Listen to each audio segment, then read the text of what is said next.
I guess I just want to know what you're waiting for. The Charter of Human Rights and Responsibilities, Act 2006, says a public authority for the purposes of the Charter is a public official within the meaning of the Public Administration Act 2004. A public official under the Public Administration Act 2004 includes employees of the public service. That would include everyone in the government, including the head of a government department or an administrative office, such as Secretary to the Department of Justice or the Chairman of the Environmental Protection Authority, and the Victorian Public Sector Commissioner. It also includes the directors and staff of public entities, court staff, parliamentary officers, and holders of certain statutory or prerogative offices. You know what that's all about?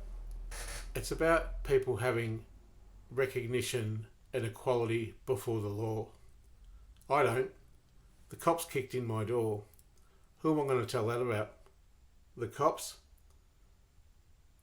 Every person has the right to recognition as a person before the law. Why is it then that in so long I haven't had any representation whatsoever? I have the right to enjoy my human rights without discrimination. I've been prejudiced, I've been exploited, I've been stitched up and framed. And now there's a wall of silence, and I'm waiting to see what they're going to do next. It says here every person is equal before the law and is entitled to the equal protection of law without discrimination and has the right to equal and effective protection against discrimination. I must be living in loony land. I've called the mental health complaints, all these agencies, they're all on the one side. It's people in positions of privilege and power and political reputations that have sat audaciously in a conceited amount of privilege to flick me off one after the other, and every one of them, I'm not big in their life, but they're big in my life, because every single person I talk to has a prejudiced reason to hate me and hate on me and discriminate, ostracise, reject, and derail me from any justice whatsoever. I could be moved to death and no one would care. I have a right to life. Part of that involves me having prosperity. For the past 18 months, at least, since this movement moved me to take my own life inside Werribee Mercy Hospital, which was deemed a fatal injury and a lethal attempt, and I was found by accident with no observable pulse.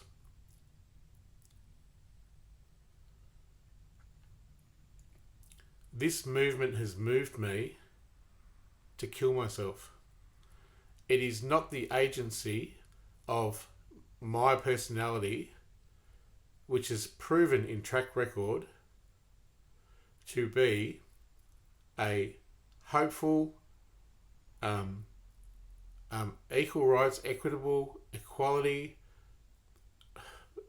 I have been the antithesis of what humans have been to me.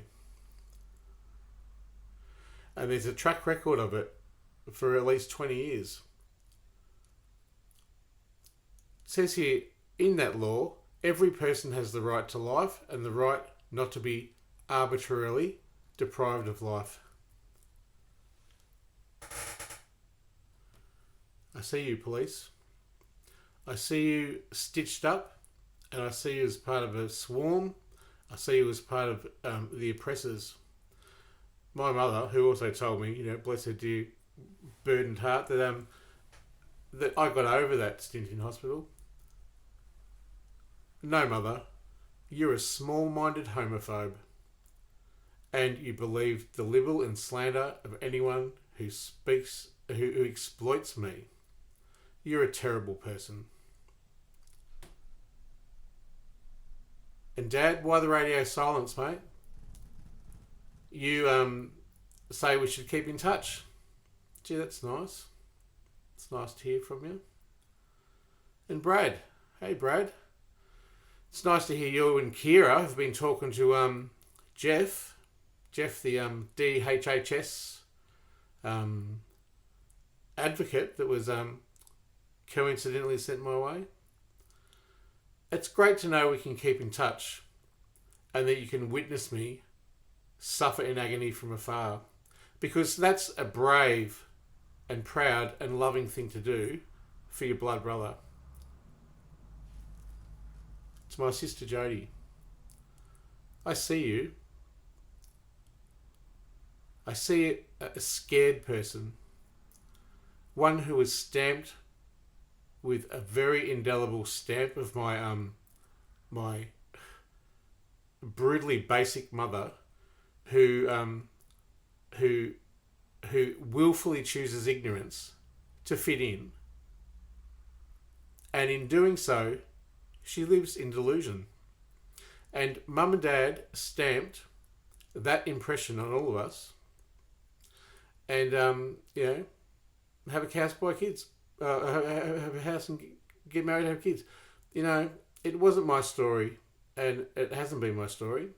But, my sister, who said to me, I'm a schizo and a druggo and get the fuck out of her life, or out of our lives, collectively, as a person who was speaking on behalf of Mum and Dad, successfully, in her dom femme way, rousted the family. Not that it took much, because I was already exploited for my brave and vulnerable advocacy over many years.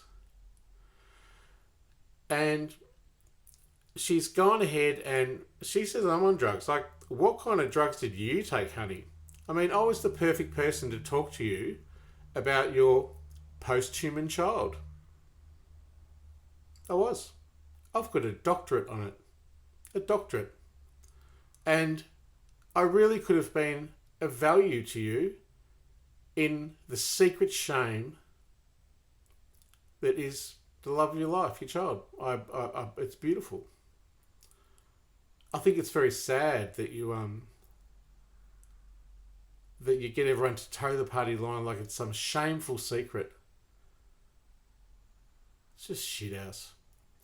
You should be out and brave and proud about what you do and who you are.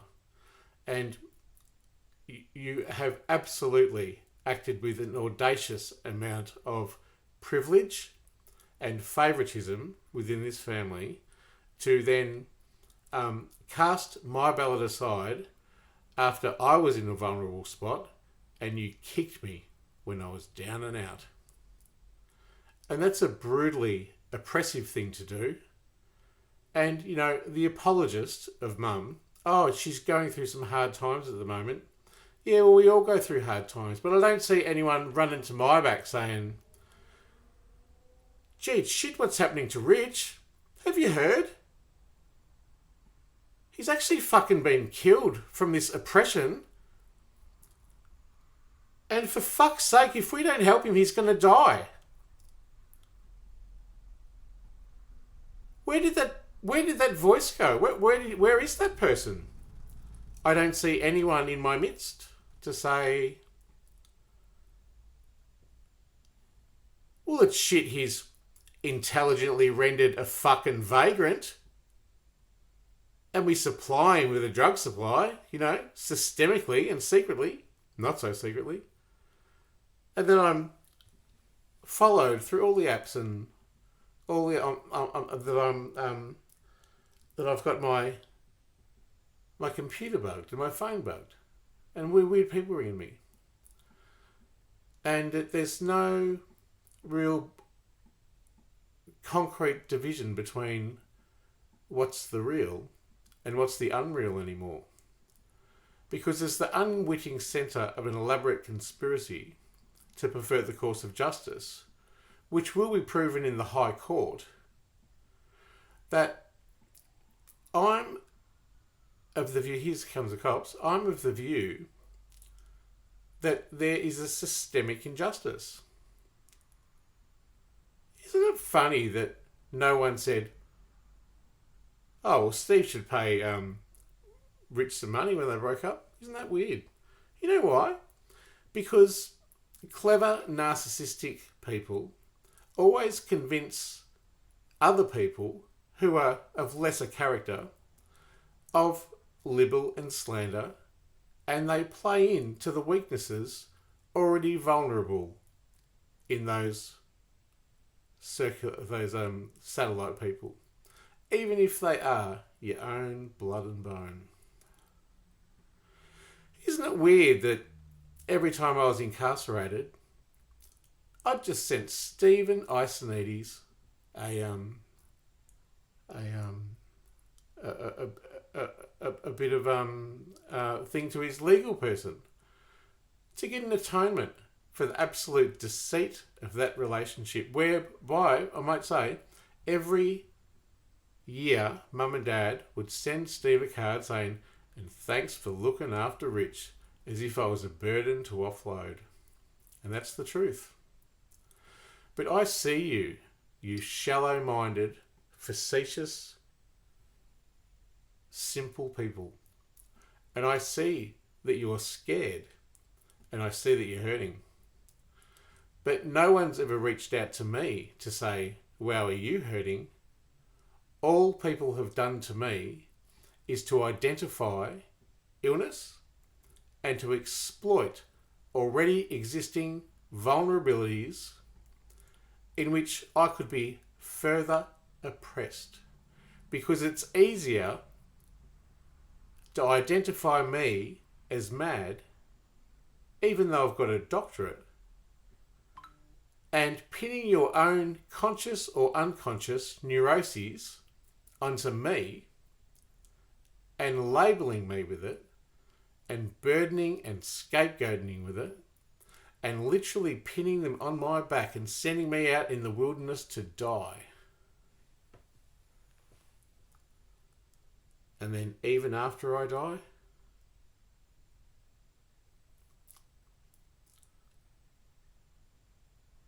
the bloodthirsty wolves aren't satisfied, are they? They want more. They're willing to turn their back. They're willing to exploit you. They're willing to victim blame you. They're willing to blame the victim for wanting to die after he was treated so incredibly systemically bad. And it wasn't just out of sexual politics or homophobia. It was out of an innate, inherent prejudice in order to exploit and in order to burden and in order to discriminate and in order to oppress. And that has happened to me my entire life. And as a post-death person, an allegorical, biblical picture can't help but resurrect itself in this equation of life, because I am alive. I'm naughty. Yeah. Are you all? Have you done anything bad? Maybe you've collectively done something bad. Maybe just by watching one at a time. The thousands and thousands of people that have just flicked me off like an unappetizing side dish have added up to the huge behemoth faggot that has blundered me over the head to death. Maybe that's you, Bill Shorten. Maybe that's you, Attorney General Mark Dreyfus, who rejected me in opposition. Maybe that's you, anyone at the police.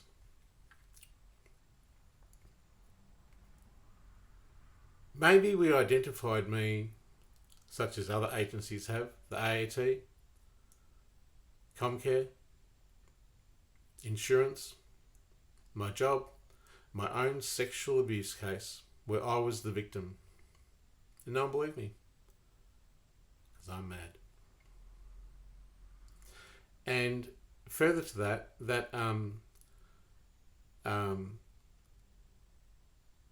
it was easy to exploit me. It was so simple.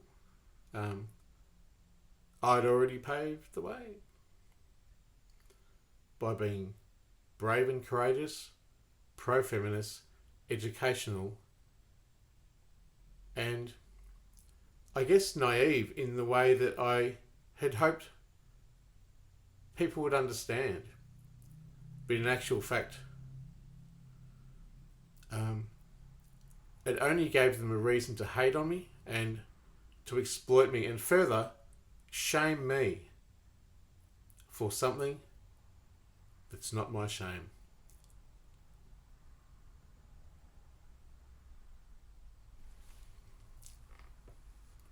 It says here that every person has the right to life and has the right not to be arbitrarily deprived of life, but I've been literally killed. I even launched a website, killhim.info. And you're all just hanging back. Well, you're waiting for the grand finale? When I begged my parents, because no one left, for $50 or something. And then they're distressed. They get upset. Oh, it's the same for... We're on the pension too, they say.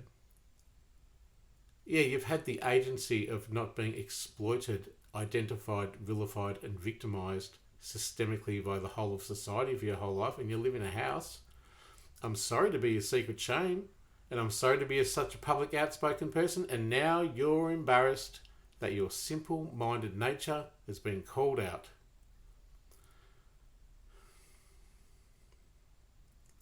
I should have protection from torture and cruel, inhuman or degrading treatment. A person must not be subject to torture or treated or punished in a cruel, inhuman or degrading way. I've not been a saint in my life and I've had regretful sex. Big deal. Who hasn't? I've done drugs. So, where's the best drugs in Canberra? Where's the best dope in Canberra? It's got to be up there in Fishwick, hasn't it? And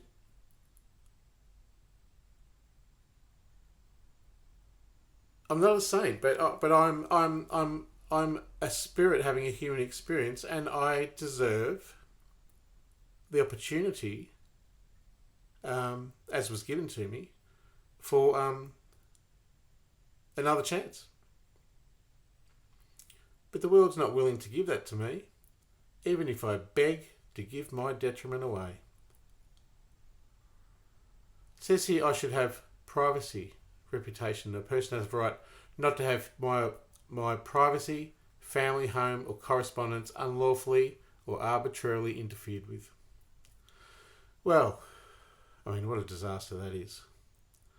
My email's bugged, my phone's bugged. I can't even talk to one single...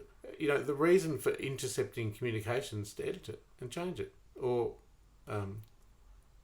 tremor it somehow. I can't even speak to a human being in this world without already existing inherent inhumanity prejudices and discrimination and stigma pop its head up. And that's one thing that I actually bravely went on the front foot about for 20 years. And I've spoken in your parliament in Australia. I've spoken from Montreal to Dubbo, outback New South Wales, to launching keynote speeches to thousands strong audiences. I've had a film made about my life, and I'm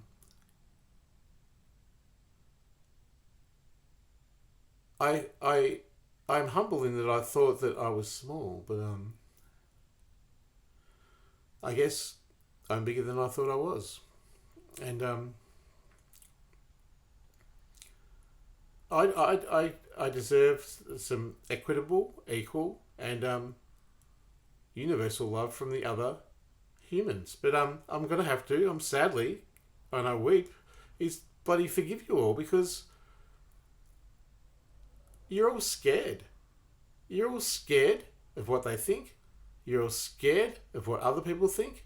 You're all scared to experiment and try something new. You're all scared to make a mistake. You're all scared to get high. You're all scared about being scared.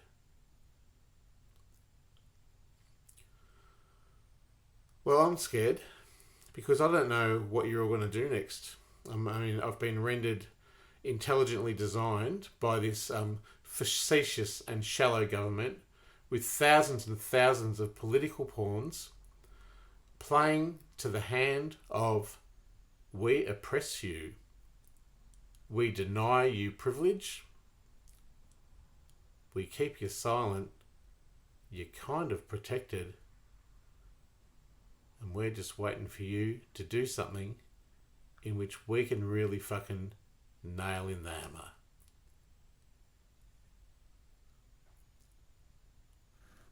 I'm allowed to express myself the way I want. It says every person, and I'm half heaven, half earth, the right to hold an opinion without interference. So, what's everyone think of Rich and killhim.info, eh? I don't kill them for fun. Clearly I'm suffering. It's not an adventure park, my life. I'm allowed to express myself orally, in writing, in print, by way of art, or any other medium. And I have property rights. And I know you all know that I don't even want the money. What I want is a life free from oppression and abuse and neglect and stigma and hate. I'm going to have to forgive every single one of you. And if I die and you get your way and you kill me,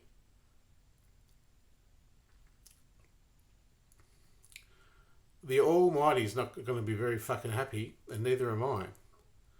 Now, I'm a spirit having a human experience, and I'll go home after my sojourn.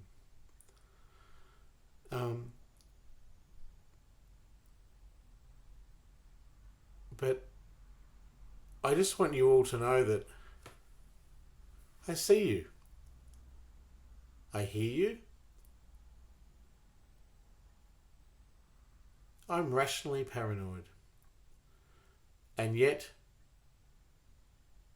the fuzz, the cops, like to lock me up, and my parents, and my family, and my femdom sister, who said I'm a drugger and schizo and get the fuck out of their lives, and swathed the family in half. Me on one side, the rest on the other. Only intervened to get me incarcerated again. A 25-year experienced advocate, artist, and doctor. And you act with impunity from a position of privilege and power, and you know that this exploitation of me is going to lead to my detriment and my damage, and my isolation and my further oppression. And for that, and for the resonance of all of that, you are all going to have to ask for forgiveness. I deserve to be paid a settlement from my former partner. And it's so weird that no one has stood up for that. I deserve. I built myself up. I was homeless when he left me homeless. I've been deceived by just about every person I know. You know what? I'm a really nice guy. I get distressed, sure. I would dare anyone